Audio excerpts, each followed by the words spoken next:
When the decision was made to invade Iraq, it was based on intelligence reports of weapons programs hidden by Iraqi dictator Saddam Hussein in defiance of the United Nations. As the years passed, we were told there was no such program, and the weapons President Bush used to justify the invasion did not exist.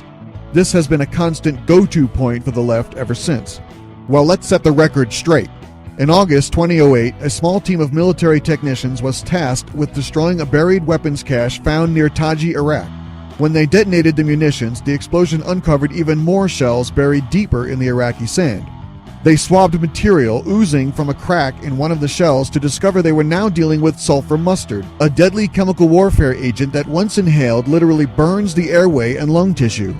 American soldiers and American-trained Iraqi troops were wounded a number of times by chemical weapons from secret caches left over from the Saddam Hussein era.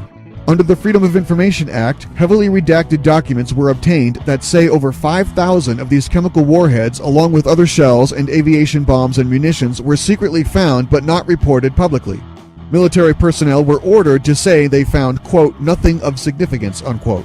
The reality is, there was a massive hidden weapons program in Iraq, just as President Bush warned and the intelligence reports indicated.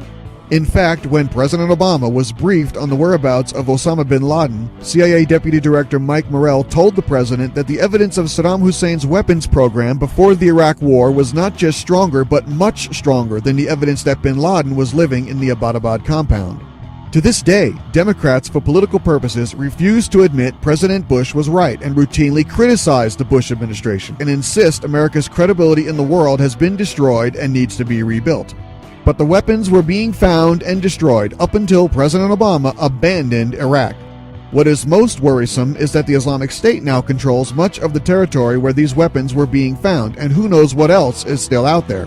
So don't let the left get away with this. When they whine about President Bush and weapons of mass destruction, it'll make them angry, but make sure you tell them the truth.